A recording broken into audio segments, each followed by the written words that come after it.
ভোর 4টে। চারদিকে নিঝুম নীরবতা। আপনি হয়তো বিছানায় শুয়ে আছেন, চোখ দুটি বন্ধ, কিন্তু আপনার মস্তিষ্ক শান্ত নয়। আপনার মাথার ভেতরে তখন এক তুমুল আলোচনা বা বিতর্ক চলছে। কালকের সেই পারিবারিক আড্ডায় বা অফিসের মিটিংয়ে কেউ যখন আপনাকে কটূক্তি করেছিল, তখন আপনার ঠিক কি জবাব দেওয়া উচিত ছিল? সেই সঠিক উত্তরটি আপনি এখন খুঁজে পেয়েছেন।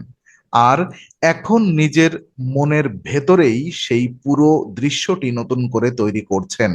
আপনি যেখানে দাঁড়িয়ে খুব ধারালো ভাষায় সেই কাল্পনিক চরিত্রকে উত্তর দিচ্ছেন। এই দৃশ্যটি আমাদের সবার কাছেই ভীষণ পরিচিত। আমাদের প্রতিদিনের জীবনে আমরা অসংখ্যবার এই কাজ করে থাকি।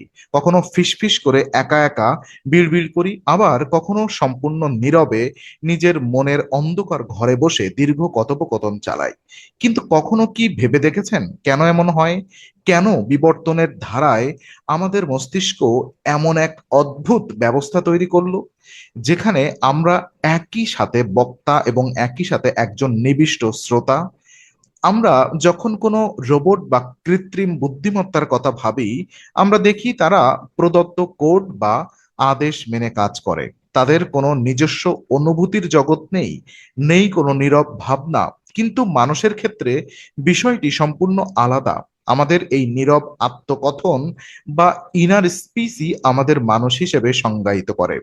এটি কেবল কোনো নিরর্থক মানসিক প্রবৃত্তি নয়, বরং এর গভীরে লুকিয়ে আছে মানুষের বিবর্তন, স্নায়ুবিজ্ঞান এবং মনস্তত্ত্বের এক অবিশ্বাস্য গল্প। যখন আমরা একা থাকি, তখনও আমরা আদতে একা নই। আমাদের ভেতরেই বাস করে আরেকজন সত্তা, যে সারাক্ষণ আমাদের পরিচালনা করছে। এই নীরব সকথন কিভাবে আমাদের সিদ্ধান্ত নিতে সাহায্য করে, কিভাবে আমাদের মানসিক ভারসাম্য রক্ষা করে, এবং সবচেয়ে বড় কথা, এটি কখন আমাদের বিশ্বস্ত বন্ধু থেকে সবচেয়ে বড় শত্রুতে পরিণত হয় তা বোঝা আমাদের জীবনকে নতুনভাবে দেখতে শেখায়। অনেকেই হয়তো মনে করেন মনে মনে নিজের সাথে কথা বলা বুঝি কোনো মানসিক অসুস্থতা বা অস্বাভাবিকতার লক্ষণ, কিন্তু বিজ্ঞান যা বলছে তা আপনার নিজের সম্পর্ককে তৈরি হওয়া সমস্ত পুরনো ধারণাকে এক লহমায় বদলে দেবে। বিষয়টি ধাপে ধাপে বোঝা যাক। আপনি যখন রাস্তা দিয়ে হেঁটে যাচ্ছেন, তখন হয়তো আপনার খেয়ালই থাকে না যে আপনার মস্তিষ্ক ব্যাকগ্রাউন্ডে একটি চলমান ধারাবর্ষ চালিয়ে যাচ্ছে। আপনি হয়তো মনে মনে ভাবছেন, আজ আবহাওয়াটা বেশ মেঘলা, বিকেলের দিকে বৃষ্টি হতে পারে। কিন্তু ভাবছেন বাড়ি ফেরার পথে বাজার থেকে কি কি কিনতে হবে। কগনিটিভ সাইকোলজি বা জ্ঞানীয় মনোবিজ্ঞানের গবেষণায় দেখা গেছে, মানুষ যখন মনে মনে কথা বলে, তখন সেই কথাগুলো প্রধানত দুটি আলাদা রূপে প্রকাশ পায়। প্রথম রূপটি হলো একতরফা কথা বা মনোলগ।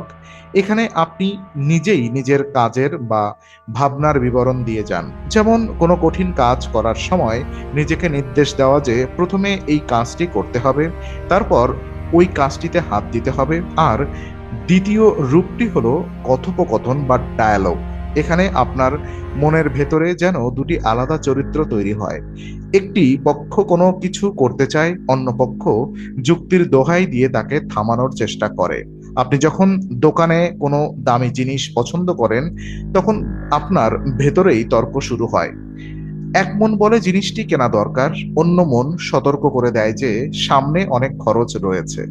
তো মনোবিজ্ঞানীরা শত বছর ধরে এই প্রক্রিয়ার পেছনের রহস্য খোঁজার চেষ্টা করেছেন। বিখ্যাত রাশিয়ান মনস্তাত্ত্বিক লেভ ভাইগোটস্কি 1930-এর দশকে একটি বৈপ্লবিক তত্ত্ব সামনে নিয়ে আসেন। তিনি শিশুদের বড় হয়ে ওঠার প্রক্রিয়া পর্যবেক্ষণ করে একটি অদ্ভুত জিনিস আবিষ্কার করেন। ছোট শিশুরা যখন খেলে, তখন তারা সারাক্ষণ উচ্চস্বরে নিজের সাথে কথা বলে। আপনি কোনো 5 বছরের শিশুকে খেয়াল করলে দেখবেন, সে যখন ব্লক নিয়ে ঘর বানায়, সে জোরে জোরে বলে, এই লাল কাঠটা এখানে বসাবো, না না পড়ে যাবে, এবার সবুজটা দিই। তো ভাইগোরস্কি বললেন, শিশুরা প্রথমে অন্যদের সাথে কথা বলতে শেখে, তারপর তারা নিজেদের কাজ পরিচালনা করার জন্য উচ্চস্বরে নিজের সাথে কথা বলে, যাকে বলা হয় প্রাইভেট স্পেস। কিন্তু শিশুটি যখন 7 বা 8 বছর পদার্পণ করে, তখন এই সামাজিক কথোপকথন এবং নিজের সাথে কথা বলার প্রক্রিয়াটি বাহিরের জগৎ থেকে ভেতরে প্রবেশ করে। বাহিরের সেই আওয়াজটি আস্তে আস্তে বন্ধ হয়ে যায় এবং তা পুরোপুরি নীরব মানসিক সংকেতে পরিণত হয়। অর্থাৎ আজ আমরা মনে মনে যে কথাটি বলছি তা আসলে আমাদের শৈশবে শিখে নেওয়া বাহিরের সামাজিক সংবাদকেই এক নীরব রূপান্তর। কিন্তু স্নায়ুবিজ্ঞান বা নিউরোসায়েন্সের আধুনিক যন্ত্রপাতি আমাদের এই গবেষণাকে আরো কয়েক ধাপ সামনে নিয়ে গেছে। যখন বিজ্ঞানীরা এফএমআরআই স্ক্যানারের মাধ্যমে মানুষের মস্তিষ্কের সজীব চিত্র পর্যবেক্ষণ করেন, তখন তারা এক চোখ কপালে ওঠার মতো তথ্য দেখতে পান।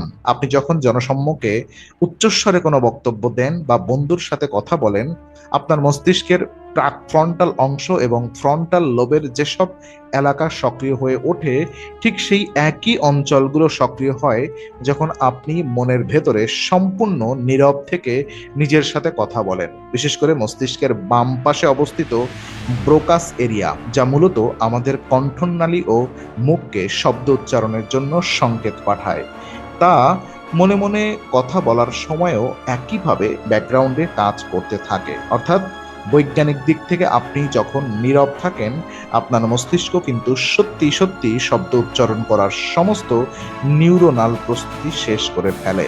কিন্তু ঠিক শেষ মুহূর্তে মস্তিষ্কের একটি মোটর সংকেত আমাদের জিভ ও ঠোঁটের পেশিকে আটকে দেয়, যাতে শব্দগুলো বাহিরে বেরিয়ে না আসে। আর বিবর্তনের ইতিহাস পর্যালোচনা করলে বোঝা যায় আর বিবর্তনের ইতিহাস পর্যালোচনা করলে বোঝা যায় এই ক্ষমতার কারণে মানুষ অন্যান্য প্রাণী কিংবা শত্রু দলের হাত থেকে বাঁচতে হতো। তখন প্রকাশ্যে শব্দ করা ছিল অত্যন্ত বিপজ্জনক থেকে কতটা এগিয়ে গেছে। হাজার হাজার বছর আগে আদিম জঙ্গলে যখন মানুষকে পশুপাক প্রকাশ্যে পরিকল্পনা ছকানোর অর্থ ছিল নিজের অবস্থান শত্রুর কাছে প্রকাশ করে দেওয়া। বিবর্তন মানুষকে শিখিয়েছে কিভাবে বাহ্যিক কোনো আওয়াজ ছাড়াই নিজের মনের ভেতরে জটিল সব নীলক নকশা তৈরি করা যায়। আপনি শিকার করার কৌশল বা বিপদে পালানোর পথ সম্পূর্ণ নীরবে নিজের ভেতরে প্রসেস করতে পারতেন। আর আধুনিক জীবনে এই ইনার স্পিচ বা নীরব কথন আমাদের একটি ওয়ার্মিং মেমোরি হিসেবে কাজ করে। যখন আপনি কোনো কঠিন কাজের মুখোমুখি হন, যেমন কোনো জটিল গাণিতিক হিসাব বা নতুন একটা যন্ত্র সেট করা, তখন এই নীরব সকথন আপনার ব্রেনকে ফোকাস ধরে রাখতে সাহায্য করে। এটি যেন আমাদের নিজেদের ভেতরে থাকা এক অদৃশ্য শিক্ষক, যিনি প্রতিটি পদক্ষেপে আমাদের গাইড করে যান। শুধু তাই নয়, এই নীরব কথা আমাদের আবেগের ঝড় সামলাতেও বড় ভূমিকা রাখে। যখন আপনি ভীষণ আতঙ্কিত বা ক্ষুব্ধ হয়ে পড়েন, তখন নিজের ভেতরে বলা একটি মাত্র বাক্য, যে সব ঠিক হয়ে যাবে, শান্ত হও, আপনার মস্তিষ্কের ভয় নিয়ন্ত্রণকারী অংশ অ্যামিগডালাকে মুহূর্তের মধ্যে শান্ত করে দিতে পারে। কিন্তু এই পুরো মনস্তাত্ত্বিক কাহিনীর ভেতরে একটি অত্যন্ত বড় এবং রোমাঞ্চকর টুইস্ট লুকিয়ে আছে। আমরা ধরেই নিই যে পৃথিবীর সব মানুষই বোধহয় ঠিক একইভাবে নিজের মনের ভেতরে কথা বলে। আমরা ভাবি মাথার ভেতরে সারাক্ষণ একটি কণ্ঠস্বর বা ধারাভাষ্য চলতে থাকাটাই হয়তো স্বাভাবিক নিয়ম। কিন্তু সাম্প্রতিক সময়ের মনস্তাত্ত্বিক গবেষণা আমাদের এই সার্বজনীন ধারণাকে পুরোপুরি ধূলিসাৎ করে দিয়েছে। গবেষণায় দেখা গেছে এই পৃথিবীর শতভাগ মানুষের কিন্তু মনের ভেতরে এই ধরনের কোনো কণ্ঠস্বর বা ইনার স্পেস নেই। এই বৈচিত্র্যময় মনস্তাত্ত্বিক অবস্থাকে বলা হয় অ্যানেলডোফেসিয়া। গবেষণায় দেখা গেছে প্রায় 10 থেকে 20% মানুষের মাথায় ভেতরে কোনো নিজস্ব কথক বা ধারাভাষ্যকর নেই। তারা যখন কোনো কিছু চিন্তা করেন, তারা কোনো শব্দ বা বাক্য শোনেন না। তাদের চিন্তা ভাবনা সম্পন্ন হয় কেবল ছবি, বিমূর্ত ধারণা, অনুভূতির সংকেত বা সংবেদনশীলতার মাধ্যমে। আপনি যদি তাদের জিজ্ঞেস করেন যে তারা কিভাবে ভাবেন, তারা বলবেন তারা কোনো বিষয়কে একটি সামগ্রিক ছবি বা দৃশ্য হিসেবে দেখতে পান, কিন্তু তাদের ভেতরে কোনো ব্যাকগ্রাউন্ড ভয়েস থাকে না।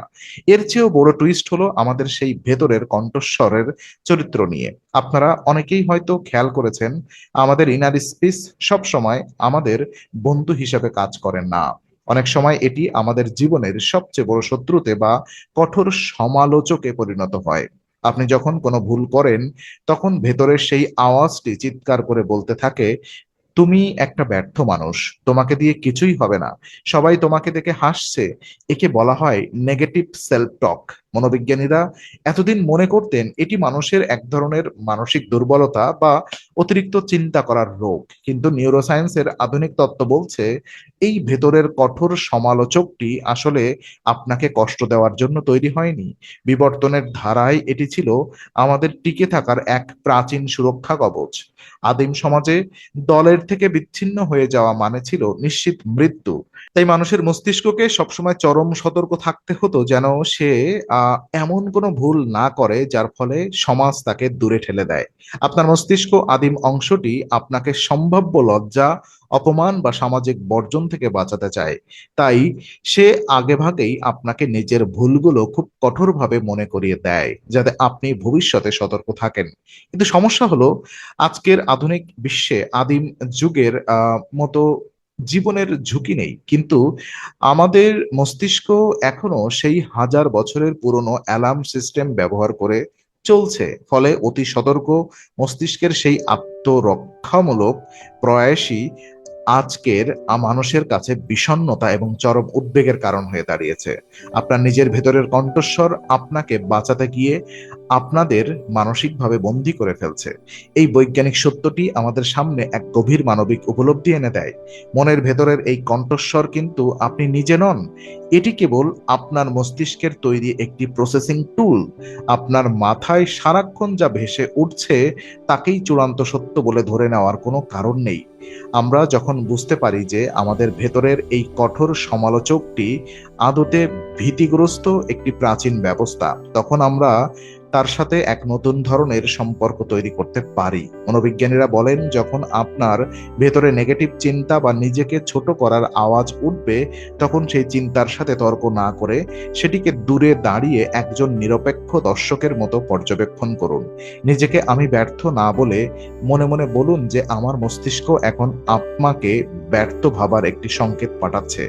নিজের নাম ধরে অথবা তৃতীয় পুরুষে নিজের সাথে কথা বলার চর্চা করুন। গবেষণায় দেখা গেছে আপনি যখন নিজেকে নিজের নাম ধরে সান্ত্বনা দেন বা নির্দেশ দেন, তখন মস্তিষ্কের আবেগজনিত উদ্দীপনা এক মুহূর্তেই কমে যায় এবং যুক্তির অংশটি সক্রিয় হয়ে ওঠে।